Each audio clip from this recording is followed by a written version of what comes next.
Fairly easy to bring them to book. But that's a cut down on the number of motorcyclists. Indeed it would, in the first instance, possibly cut down on the motorcyclists, but the only reason the figures are high is because motorcycles are statistically more dangerous than motor cars, or any other motor vehicle for that matter.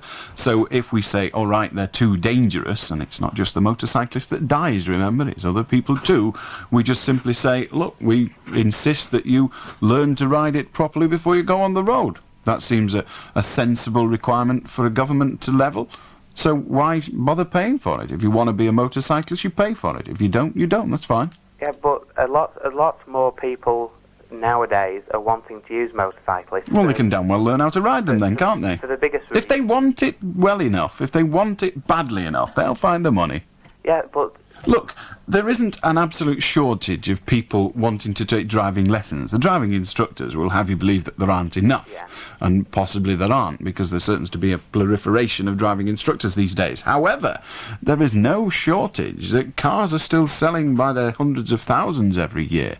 And motorists are still there. When I go out in the evenings and I look out the window, sometimes during the day, I see cars, despite the fact they have to pay to learn to drive. Yeah. But they're still there. Yeah. The number of times I see some spotty, pimpled youth hurtling along the road in his car with L plates all over it. And you see, there's no shortage of people. And there wouldn't be on motorcycles either. I don't see why the government should pay for it. Because... There's no because. The government... There's no reason at all why the government should pay for it. If you want to ride a bloody motorbike, you pay the price. If you don't, shove off. I mean, let us face it. Why don't we start giving these motorcycles out on the national health? Make it so that everybody gets one. What sort do you want, Charlie? I'll have an Honda. OK, blah, there's your Honda, pal. Great. How much? No, it's all right. They're on the government. Don't be a prat. Goodbye. How do, Michael? Hello, Al. Yeah. Did you get the word irrelevant off Star Trek? No. Well, it sounds like the word irrelevant. Irrelevant? Yeah, no, off Star I've never Trek. used the word irrelevant. No, like Spock and all these. Irrelevant? I've never used it. I don't know what it means.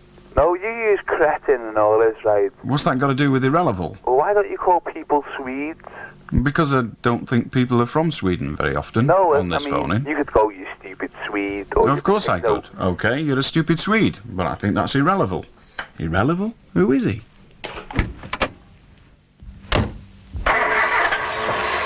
Blinking egg, Dad. Why don't you get a decent radio to match this flash car? Well, that one cost an arm and a leg, but it's never been much good. Yeah, you need to contact West Horton Car Radio, mate. They've got superb systems by Blaupunkt and Panasonic. Hey, and they've got the Blaupunkt E-Stock range at less than half the normal price. None of this distortion like with one of them. Blaupunkt what? Blaupunkt. It's German, ain't it? I thought you were supposed to be brainy. Hey, you can also get electric windows, vehicle alarms and car phones fitted by West Horton Car Radio. So find the right station with West Horton Car Radio, Church Street, West Horton. Phone West Horton 814-229 before you crack up. Today, I'm at Jordan's, East Bank Street in Southport. Excuse me, sir. You look as though you've come a long way to buy a car. That's right. These deals are unbeatable. Look at this. A new Vauxhall with only 4.9% finance and an APR of only 9.6%. With a deal like this, I was here faster than a shot out of my Magnum. People come from far and near to buy a new Vauxhall from Jordan's. The new Vauxhall Centre, East Bank Street, Southport. Telephone 33066 for directions. The Vauxhall Car Centre, Southport 33066.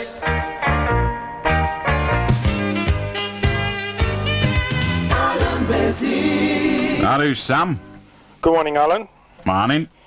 Last night I watched briefly on the television a news item regarding cigarette smoking and the new campaign being introduced by Mr. Fowler. Yep.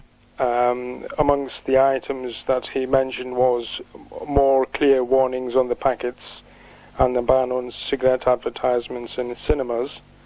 The item that makes me ring and have a discussion is the one which says they would like to discourage underage smoking, particularly by shopkeepers selling to children. Yes. Well, I am a retailer myself, a shopkeeper, and I just want to make a few points to let you know the dilemma a shopkeeper has. Let us hear this dilemma, it'll be interesting. Well, it's very difficult, first of all, to gauge a child's age when he's, say, fairly tall and is not in a school uniform. And you have to make a split decision to say whether he is a child under 16 or not. Sam, what do you do if you're in question? Right, I personally, if I have a doubt, I refuse and apologise. Right. That's the right course of action. That is the course of action that the law requires of you. Yes, so there is no actual dilemma, is there? No, I personally apologise, but when I have a member of staff or staffs who are serving and who have no knowledge of this kind of an experience, sometimes they do sell cigarettes to underage children. But it's for you to teach them, Sam. They're your employees. You're responsible for their actions. They are, Alan, but I can't be there all the time. But I make sure in all the training that they observe these rules. So I do discourage it all the time. The other points that I would like to make is parents encourage their children to visit shops on their behalf with little messages to say, get me a packet of cigarettes. Now, when this happens, again, I personally refuse to serve them because it is illegal to sell cigarettes, whether it is for parents or not. Absolutely. Yes. Now, this does cause a problem in a small community by parents who think you are being cocky by not serving the child, even though it is not for the child, but the law doesn't... Indeed, I'm prepared to agree with you, Sam, that it is very irresponsible of a parent to actually put their child in that position, and consequently put you in that position. Well, it is, because I tend to lose custom that way. The other possible point to make is that there are retailers in my vicinity, for example, not all of them, maybe one or two of them, who do encourage children to buy cigarettes singly as well as packets. Indeed, and that should be outlawed. But what are you suggesting about the current, or the plan for the immediate future that the Health Secretary has announced? Do you think it's a good idea or a bad idea for him to tighten up on the regulations that are already there? Well, I think all sorts of advertisements should be discouraged because, for example, in cinemas, mostly in children's viewing, there are all kinds of cigarette advertisements, and they are influenced by these miniature videos showing these advertisements, and that can encourage them as well as advertisements in magazines, and I think that is a right step. Obviously, educating children at home is the most important part of it. Indeed it is, and that's where we're all sadly failing, isn't it? Yes. Okay? Yes, thank you. Right, Sam, thanks very much. How do Stephen? Thank you, Stephen. How do Curry? Hiya, Yes, I Alan. am. A lot's just rung up about animal experiments. Yes? Yeah. He was talking about animal experiments, and you kept quoting rats. Quoting what? About rats, as if they only use rats. Well, I did at one occasion, because it does make the sentences far too long if you list every animal. I did on one occasion say rats, rabbits, or what have you.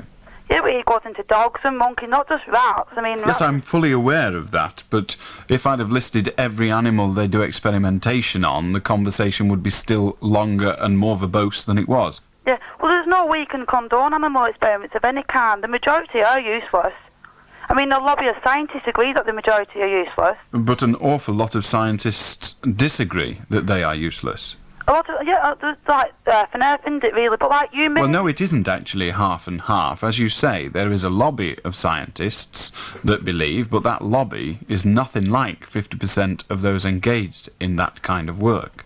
The lobby, the ones that say, like, they'd be able to cure cancer and things like that, they're further in their knowledge, they can't... Well, the problem is that whilst there are some scientists that disagree with animal experimentation on the basis of our earlier caller Chris disagreed, saying that it was not possible to extrapolate, or it was unlikely that one could extrapolate the information gained from experimentation on animals to humans, there are other scientists, in the majority incidentally, that believe you can extrapolate that information.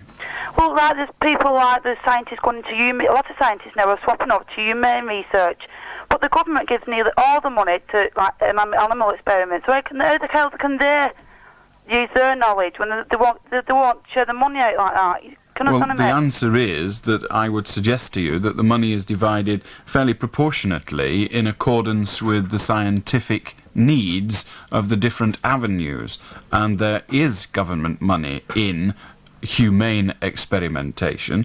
There is also government money in animal experimentation, and I for one believe that that is right and proper. There should be government money on both sides of that coin. Yeah, well, how can we get animal experiments banned and still the conductors like David Melly agree that cosmetic experiments should carry on?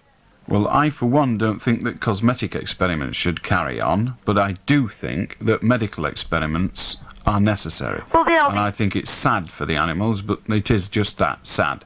Yeah, the LD50 test, and I mean that's an experiment for medical experiment. Well, first of all, the LD50 test applies also to cosmetics. Oh yeah, and it applies to medical as well. Indeed, but the LD50 test, would you like to explain to those listening what the LD50 test is? Where they inject animals, and so 50% of animals die, so half of them die, they'll die, so it's just a useless test, which a hell of a lot of scientists disagree and say it is useless.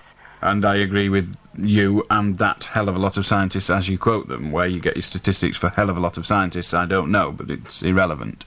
The test does, on the face of it, seem futile, and we could find a more substantive way. But the MP, David Mellor, won't ban it. He's no chance of banning it. Well, the MP...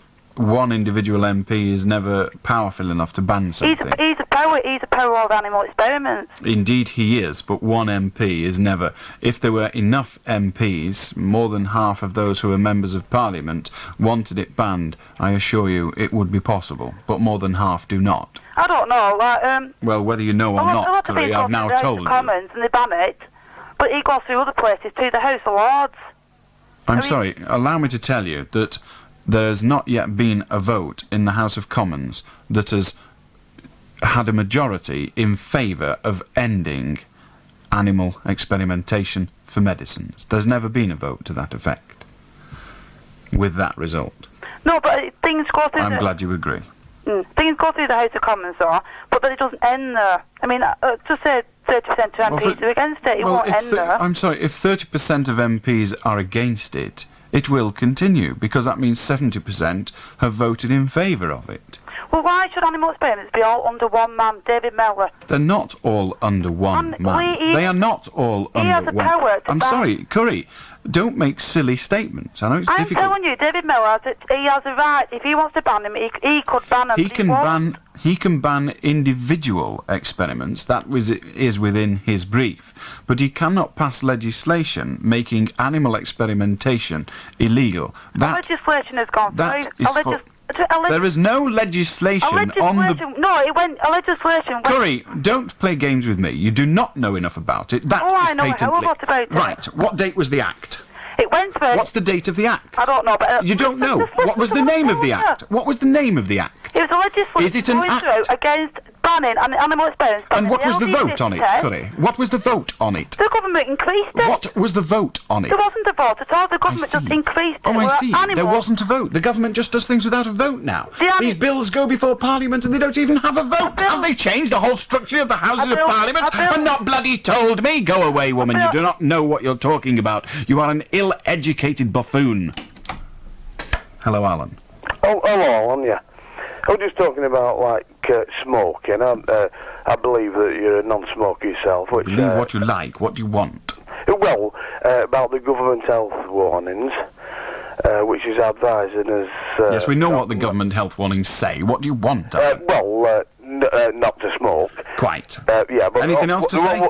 Sorry, Alan. But what I'm trying to get at is the revenue that comes through from cigarette smoking, which I believe is something like about 800 800 million, should I say. Fine, well, say whatever you like. Just yeah, but if say it and get on to your point. Yeah, but if everybody took the advice, which is highly unlikely, I can appreciate that. Allow me to get you out of your dilemma, your inability to say what you think. What you're about to say is, if everybody did what the government appear to want them to do, they would lose all that money.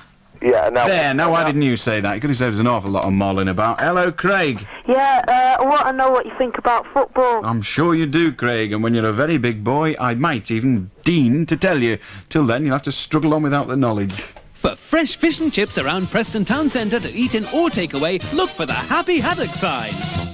Wherever you are in Preston Town, you're never far from a Happy Haddock. Don't miss Act 1's production of the musical Sweet Charity at Preston's Charter Theatre from April the 29th to the 3rd of May. Sponsored by MPH Facina Windows of Preston in association with Red Rose Radio, Sweet Charity is the hilarious story of a warm-hearted girl who gives her love and her money to the wrong man every time. Set in New York during the swinging 60s, this musical experience includes such great songs as Hey Big Spender and If They Could See Me Now. Tickets are available from the Guildhall Preston, priced at £2.50 and £3, with reductions for senior citizens, children and parties of 10 or more. Get your tickets today. Calling all hoteliers, restaurants and guest houses. Clegg & Phillips of 62 Russell Road, Cleveleys are your local trade butchers who built up a reputation for offering the finest quality meats and poultry at the keenest prices. For current prices, call Clegg & Phillips High Class Butchers on Blackpool 865 885. That's 865 885. Don't forget there's free delivery for hotels, restaurants and guest houses throughout the Fylde.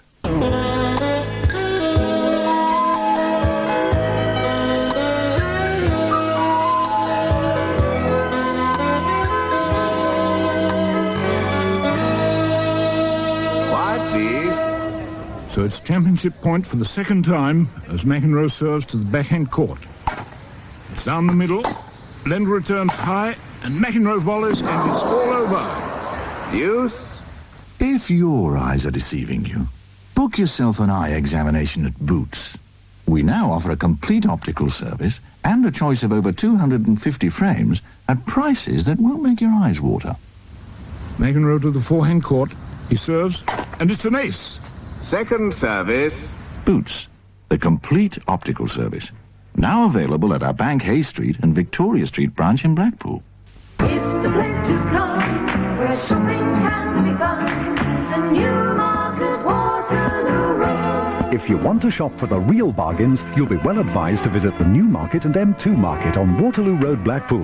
They're over the road from one another, which makes shopping for bargains all the more convenient. But beware of imitations. When you've found the Newmarket, you've found the M2 Market, and vice versa.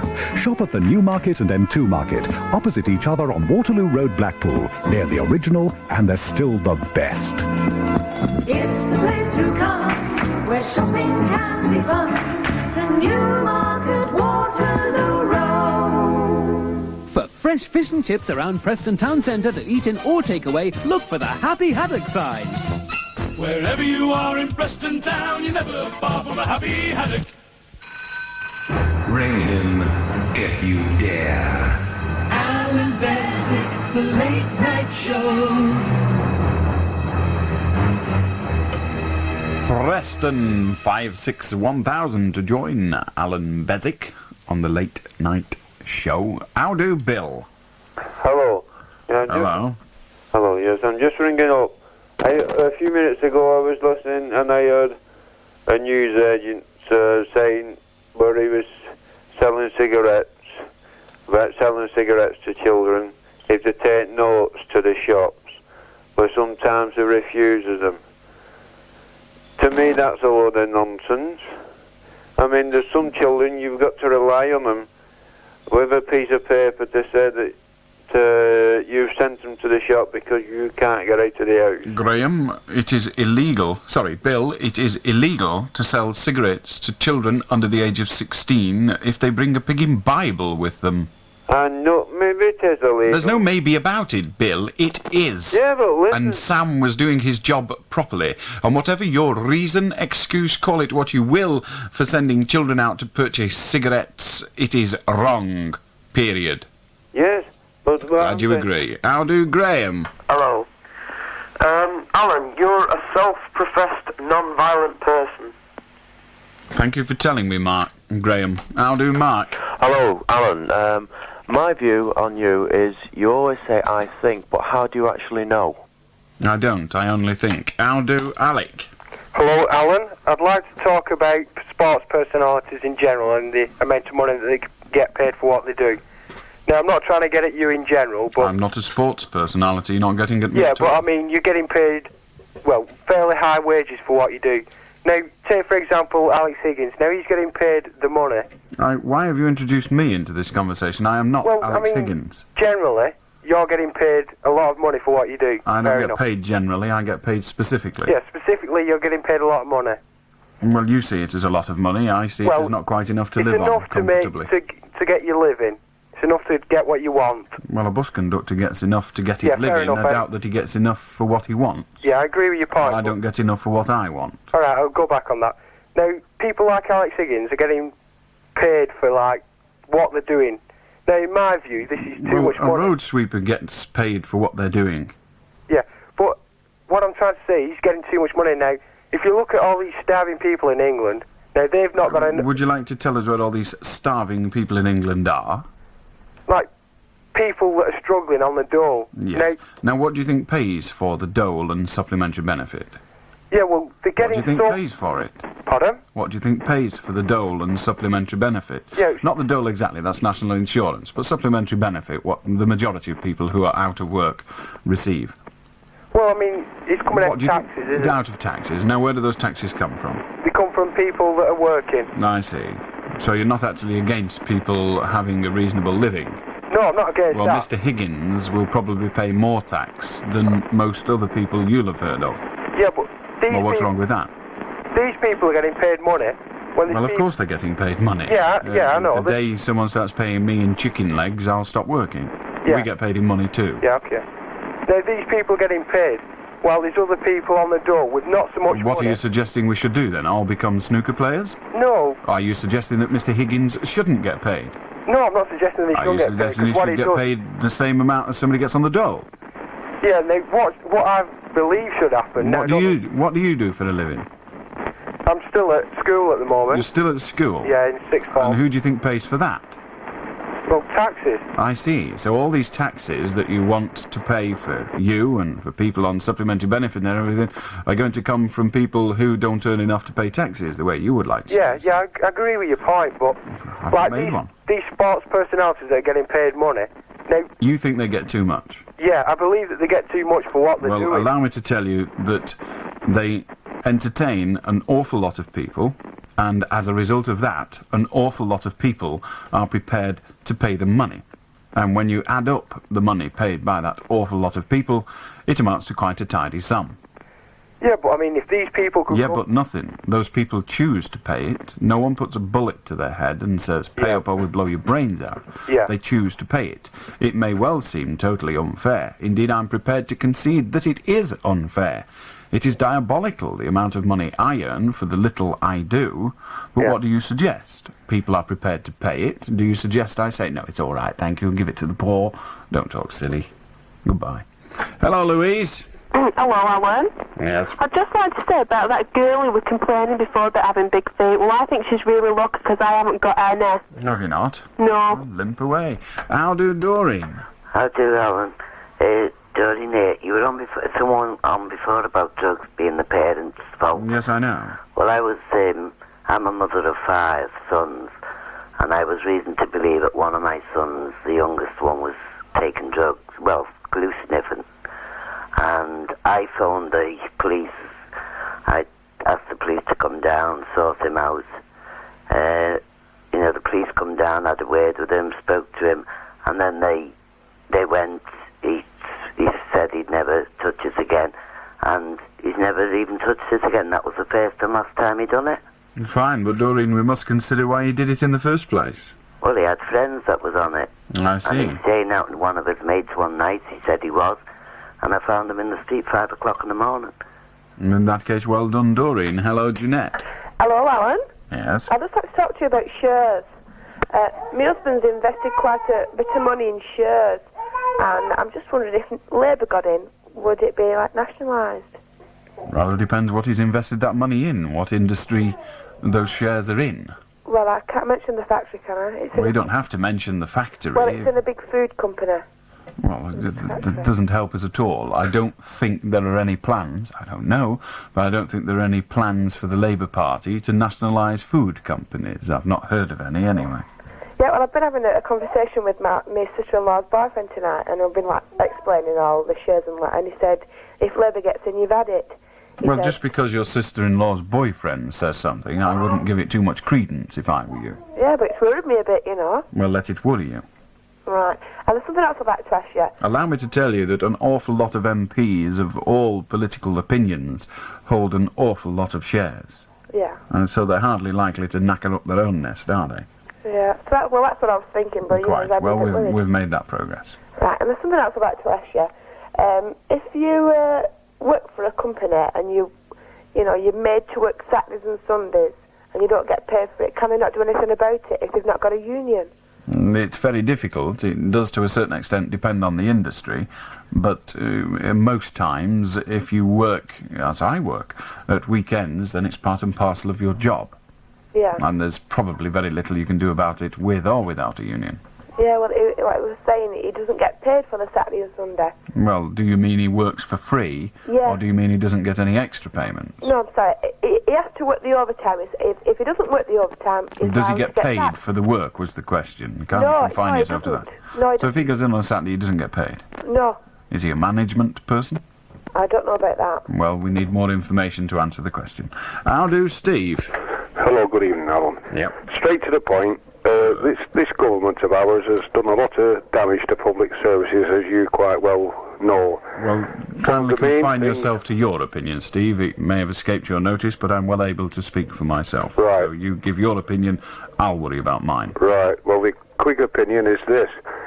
I'd just like to express the opinion that I think one of the minor atrocities of government's, shall we say, policy is that in Blackburn, where I live, and I know you live in the vicinity, on a Sunday especially, there isn't one single public toilet open for general use. Well, that's a local authority.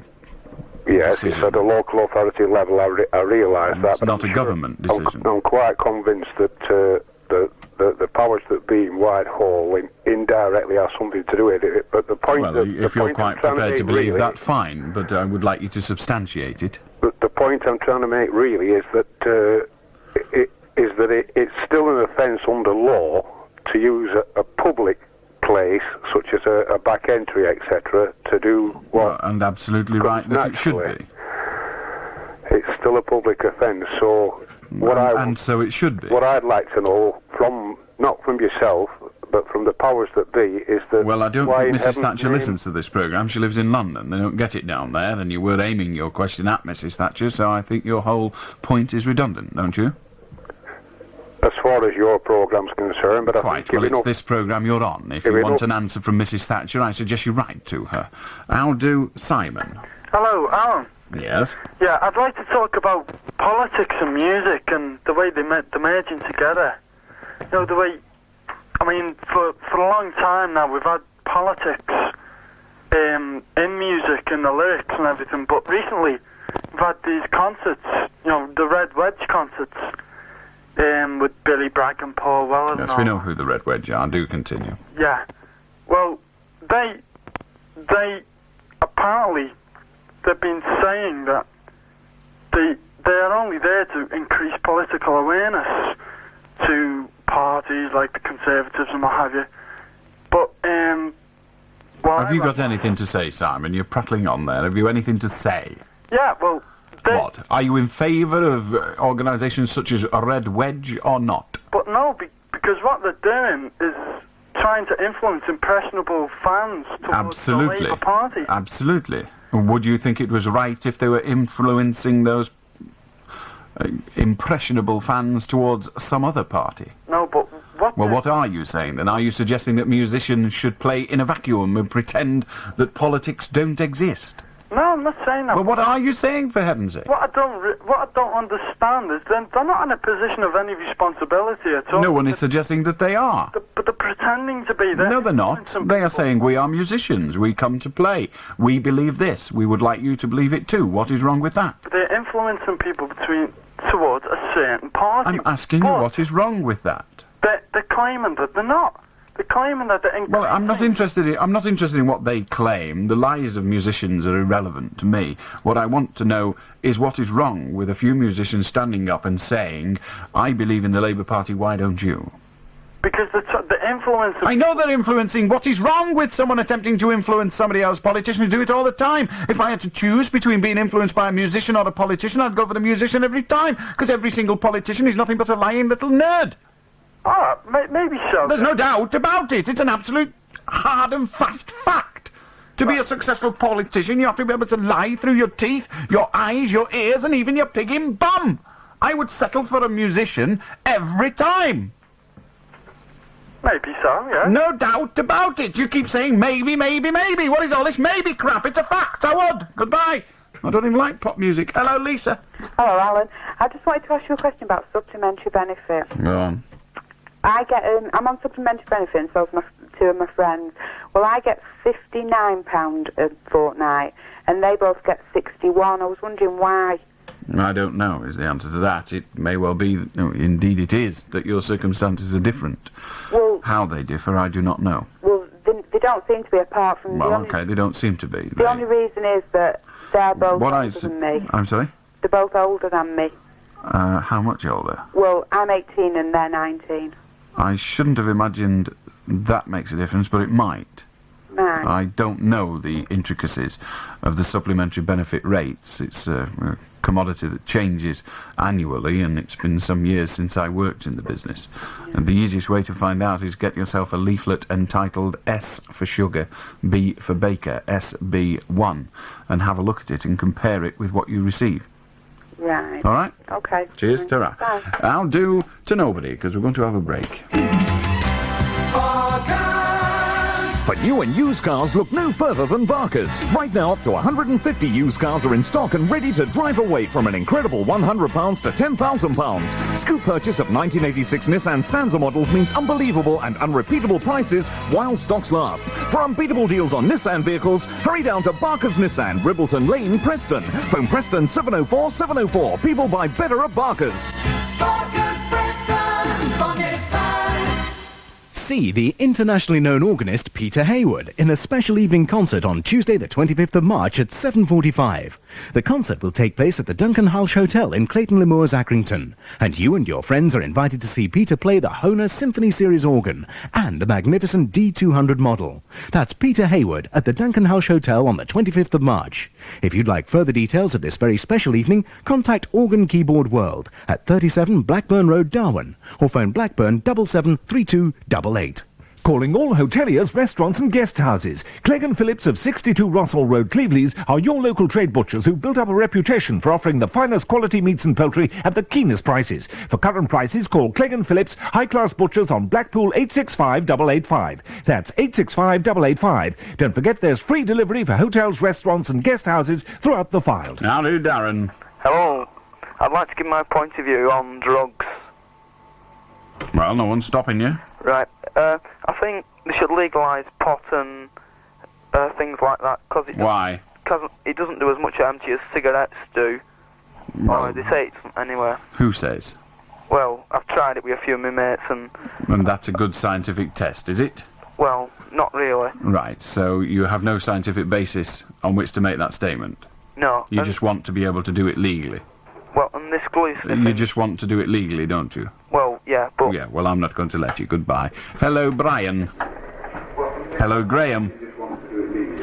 Graham, you will find out very shortly that I'm talking to you on the radio. A few moments ago, indeed 7 seconds ago, I was talking to you on the telephone. You didn't hear me, and now you have heard me. I won't hear you, because I've gone, because I'm pigged off. We're waiting for Pratt's. Goodbye. I'll be with you after the news. 1 o'clock news, this is Steve Allen. America has been telling the world media that it was justified in launching a major missile attack on Libya. US Navy jets have destroyed a Libyan patrol boat and hit a missile site following an earlier attack by Libya on American planes. The United States jets were fired at when they flew over the Gulf of Sirte during a naval exercise. The Americans say the planes were over international waters, but the Libyans say the Gulf is their territory. A short while ago, Defense Secretary Caspar Weinberger held a hurried news conference in the Pentagon, saying the United States was right to strike Libya. That ship, La Combattante, was left sinking and on fire.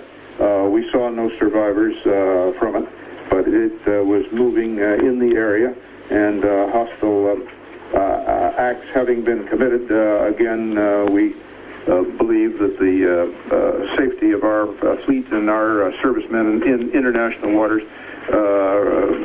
required that we take the action that we did. If the clashes between the Americans and Libyans continue to escalate in the Gulf, our defence correspondent Paul Maurice reports that the Libyans are no match for the United States' 30-strong Mediterranean armada. The United States Navy has 3 aircraft carriers and 30 other warships in the Gulf of Sirte, carrying out a freedom of navigation exercise. When the Libyans fired 6 anti-aircraft missiles at planes patrolling from the carriers, the Americans avoided them with ease. But last night the carriers spotted the Libyans aiming their Russian missiles again and retaliated. A-6 fighter bombers from the America hit the 2 Libyan patrol boats with Harpoon missiles, and A-7 attack planes from the Saratoga fired brand new high-speed HARM missiles at the rocket site in Sirte.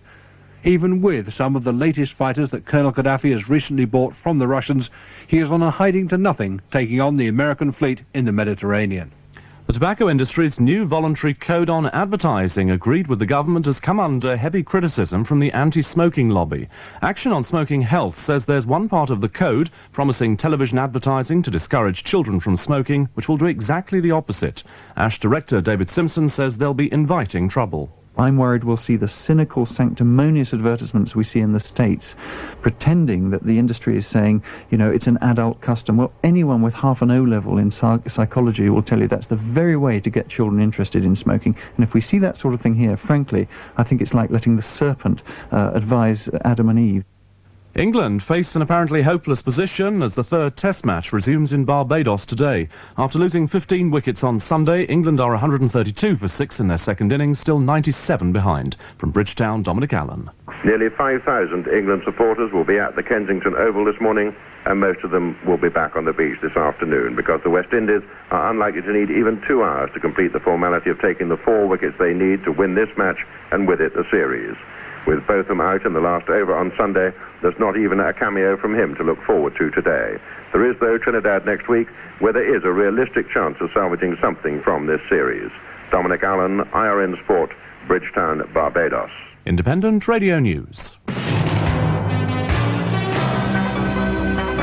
him if you dare.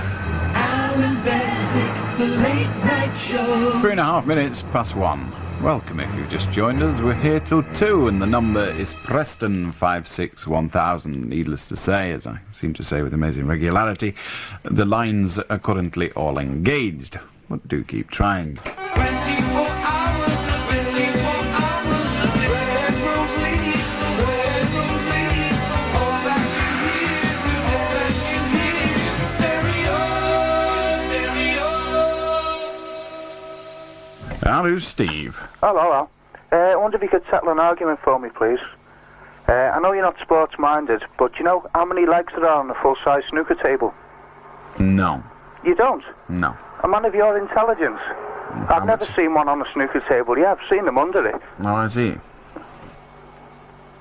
And that it? You didn't know that? Didn't know what? There's no legs on a snooker table. Well, I've actually seen legs on a snooker table. Not belonging to the players. Yes, belonging to the players. Yeah. Does that mean there's 27 balls then? I've no idea. Unless there's a woman playing. Rather depends. Why? Even she has eyeballs. All right, then 29 balls. You see, you can play this game all night, and still you'll come out of it looking like a fool. Good night. In What's I Do? How do, Brian? Hello, Alan. I'd like to talk about drinking and driving.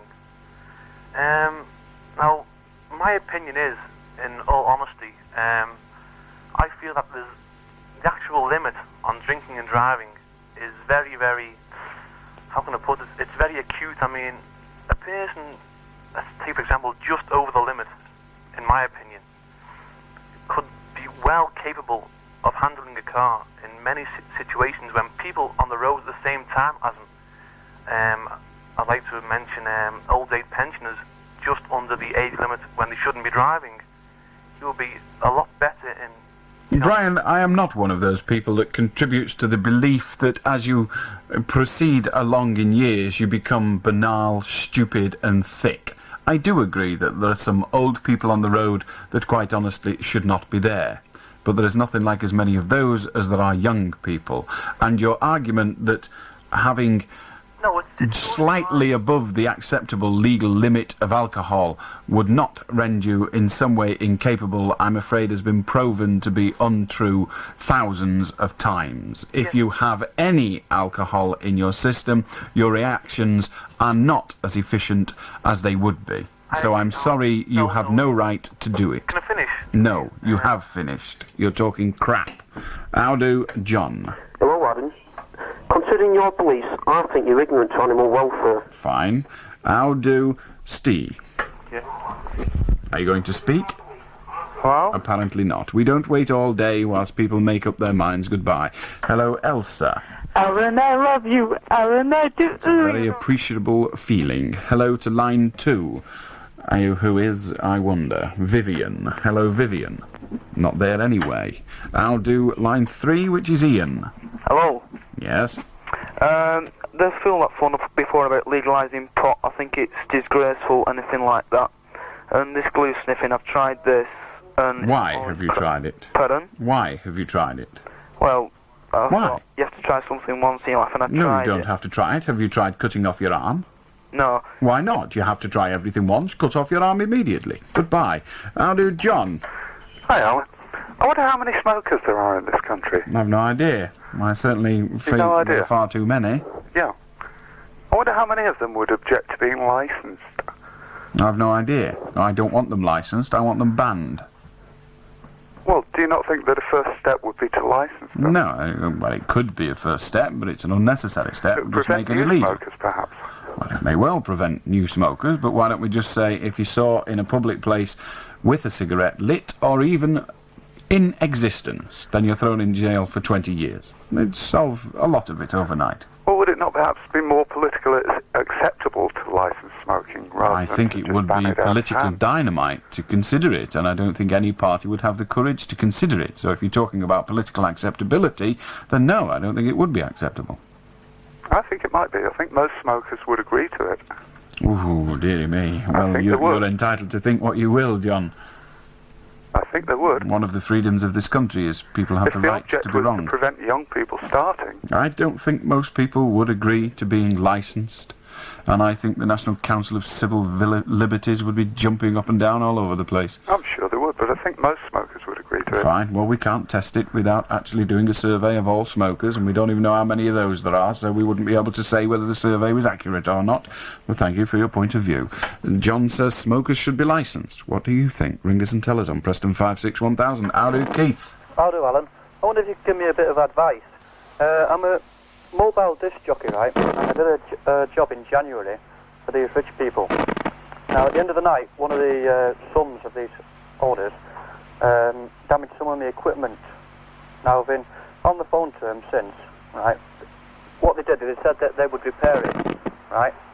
Now, I know for a fact, because it's my equipment, that it couldn't be repaired. They said that they had people who could repair it, right? You know, because they're rich, right? Now, it's now 2 months since, and I've heard nothing from them, even though I've been contacting them. They keep saying, you know, delaying it. I wonder what advice I could, you know, what Issue a summons. Pardon? Issue a summons. Just issue a summons? Write to them and warn them that if they don't replace or repair your equipment within a specified time, for example 14 days, you'll be taking out a county court summons against them. So I just go to a solicitor for that, yeah? No, you can do it. How much are we talking about? Well, it's not much, actually, that's what I mean. Well, how much are we talking about was the question. The fact that it's not much is irrelevant. How much? £25. Right, well, you don't want a solicitor. It costs you more than that for the solicitor. Yeah. Write them a letter. If you don't get any satisfaction as a result of your letter within a specified time, of course, then go to the county court and take out a private summons. Is that, All right? do you not have to pay for that? You have to pay for it. It's usually about 10% of the amount you're claiming with a minimum. So it might cost you about a fiver. If you win your case, there's a fair chance of you getting that fiver back.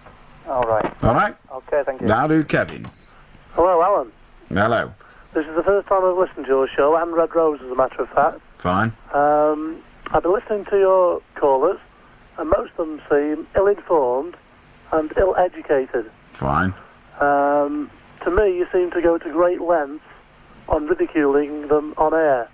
Fine. Why are you telling me this? Better to explain to them how ridiculous their arguments or points Chris, were. it may be the first time you've listened. Kevin, sorry. It's not the first time everybody else has listened. The programme is as it is because that's the way I want it. If you don't like it, don't listen again. Ah. Well, thank you very much for explaining my question. Pleasure. How do, Chris? Hello, Alan. Yeah. Oh, I'd like to say something about the Royal Engagement. Well, say something then. Well, do you want to sniff Fergie's? I'll do to Stevie. Right, I've got a joke for you, Alan. Right, what's David Steele? Why's David Steele got splinters on his backside? I'm sure you're going to tell me. And perhaps you're not going to tell me. I'll do Anthony. Hello, Alan. Yes? I'd like to settle an argument for me, please. I'll need to know about the argument in order to do that, Graham. Well, Anthony? Me and my friend are thinking about getting a joint bank account at TFB. And we was wondering, if the bank book goes missing, could anyone go in and just, like, sign the signatures and get the money?